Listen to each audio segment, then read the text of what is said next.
Բարև ձեզ, Արևմտյան Հայաստանի հեռուստաընկերության հերթական լուրերն են։ Էրզրումը առաջին դեղը, 653 գյուղերու անունները փոխվել են։ Շուշիի Սուրբ Ամենափրկիչ տաճարի վերակենդանացման ուղին, Աշոտ Հարությունյան։ Խորհրդային Ռուսաստանի և Էնվեր Փաշայի համագործակցության մորցված էջերը։ Ադրբեջանը Հայաստանին 20,000 կիլոմետրի պահանջ ունի, գուզե ստանալ Բաթումի ու Ալեքսանդրապոլի պայմանագրերու երկրորդ տարբերակը, Գրիգորի Այվազյան։ Սողոմոն Տեհլիրյանի որդին Զավեն Տեհլիրյանը ընտանիքի արխիվեն արժեքավոր նյութեր նվիրել է Էջմիածնի թանգարանին։ Հայրու դեմ իրականացված ցեղասպանության 110-ամյակի առթիվ գազմագերբված ցուցահանդեսը կշրջի Ֆրանսայով։ Որտան Գարմիրը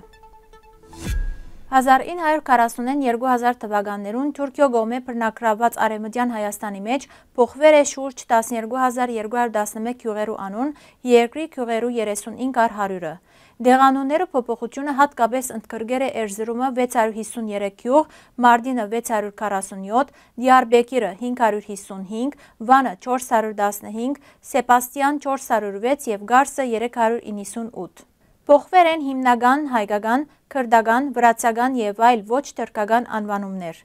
1940-ին ընդունված որոշմամբ սկսել է այս գործընթացը, որ ընդհատումներով շարունակվել է մինչև 1978 թվական։ Բնակչության մեկ մասը կշարունակե օգտագործել հին անունները։ Մասնակիցներու խոսքով շատ անվանումներ, որ համարվել են քրդական կամ թուրքական, իրականության մեջ ունին շումերական, հայկական կամ այլ հնագույն ծագում։ Շուշիի Սուրբ Ամենափրկիչ տաճարը ավերիչ երկրաշարժեն հետո վերակառուցվել է 1868-1887 թվական։ Զանգակատունը վերակառուցվել էր թերևս 1858-ին Շուշեցի Աբրահամ Խանթամիրյանցի կողմեն։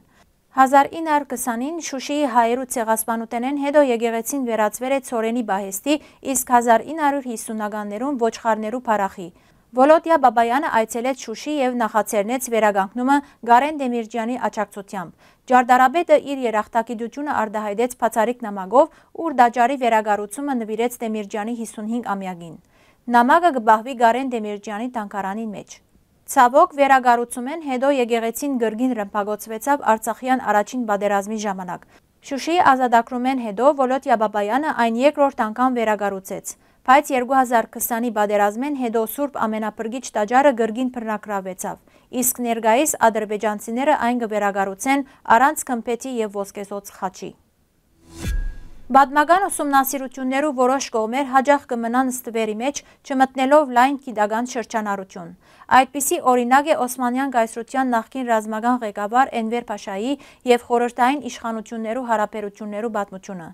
Ըստ փաստաթղթային տվյալներու, Էնվեր Փաշան արդեն 1909-ին կապեր հաստատել է Ռուսաստանի ռազմական հետախուզության և դեսպանատան հետ։ Այդ կապերը հատկապես ուժեղացան խորհրդային իշխանության ձևավորման տարիներուն։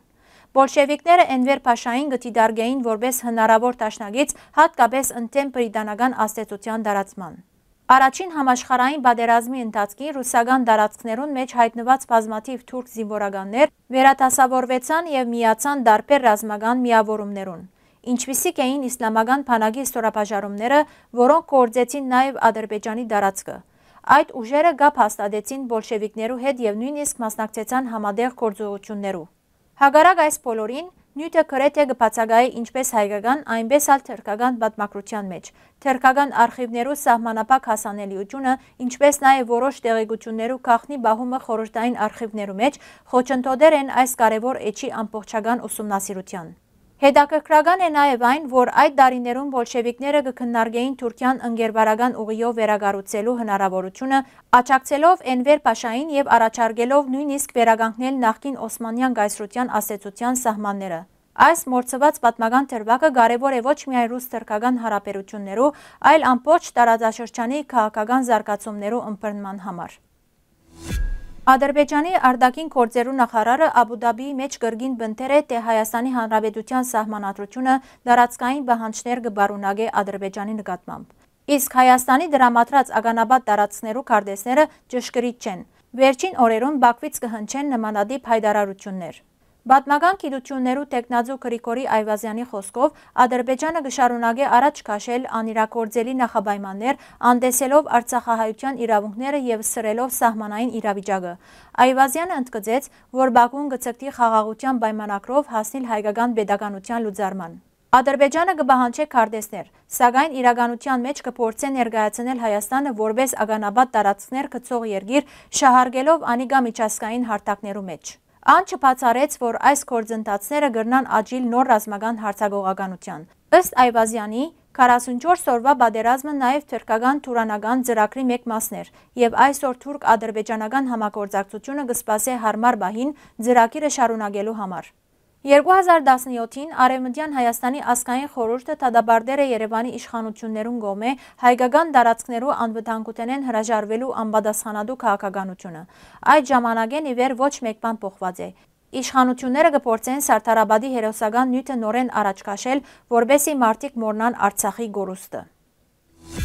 Ամերիկայի բնակիչ 90-ամյա Զավեն Տեհլիրյանը Սողոմոն Տեհլիրյանի որդին Արարատյան հայրապետական թեմի եկեղեցի ծառայողի միջոցով Մայր Աթոր Սուրբ Էջմիածնի թանգարանին փոխանցել է ընտանեկան արխիվեն շարք բացառիկ նյութեր։ Նվիրապերած նյութերուն մեջ են Սողոմոն Տեհլիրյանի լուսանկարները, ծնողներու անձնակրերը, Ֆրեզնոյի Արարատ հայկական գերեզմանատան տաղման վկայականը, ինչպես նաև ընտանեկան ծագումապանության ձարը, որ կհասնի մինչև 1915 թվականը, հայրու դեմ իրականացված ցեղասպանության դարեթիվը։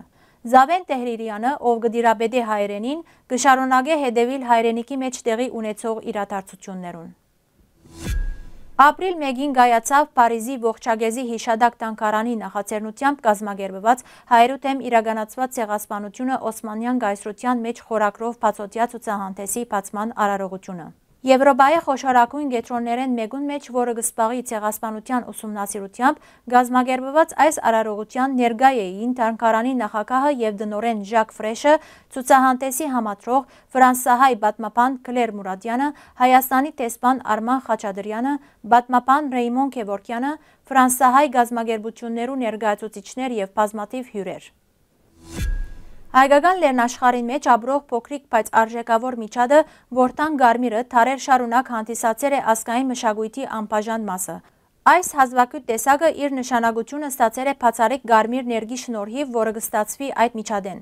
Որտան Գարմիրեն ստացված ներգը օգտագործվել է հնագույն ժամանակներեն, սկսած ցերակրերու, պատկերազարդերու եւ գեղարվեստական ստեղծագործություններու մեջ, որոնց օրինակները մինչ այսօր կբահվին Երևանի մատենադարանը։ Շատ ցերակրեր գրված են այս վառ Գարմիր ներգով։ Աստվածաշունչին մեջ եւս կհիշադակվի Գարմիր ներգ, որը պատրաստվել է որտանման միջատներեն նույն Նահաբեդի սերունդներու կողմեն։ Որտան Գարմիրը գիրառվել է նաեւ հայկական քորքագործության մեջ, ներգելով հյուսվածքներն ու հագուստները։ Միջնադարին այս ներգը արժևորվել է ամբողջ աշխարհի մեջ մերձավոր արևելքեն մինչև Եվրոպա։ Քրիստոսեն հետո երրորդ դարուն Վարսկաստանի արքան Որտան Գարմիր ներգով ներգված փուրդ կդոր նվիրեր է Հռոմի կայսրին։ Ներգի բացառիկ պայծառությունը հիացուցել է հռոմայեցիներուն, ինչի շնորհիվ հայկական այս միջադը ճանաչում ստացել է ամբողջ աշխարհի մեջ։ Այն վաճառվել է Կոստանդնուպոլսի շուկաներուն մեջ շատ բարձր գիներով։ Եվրոպայի տարբեր երկիրներեն մարդիկ ուղևորվել են Հայաստան այս եզակի ներգը ցերկ բերելու համար։ Որտան Գարմիրը դարձել է հայոց տնտեսության կարևոր բաղադրիչ։ Այս միջատները գաբրին հողիդակ եւ նկատելի կդառնան օրվա որոշակի ժամերուն։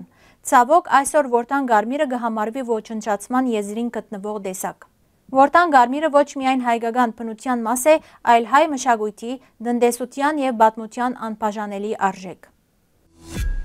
Սիրելի հայրենագիտներ, այսօրվան համար այսքան ենք նախատեսած։ Շնորհակալություն ձեր ուշադրության համար։ Լավ մնացեք։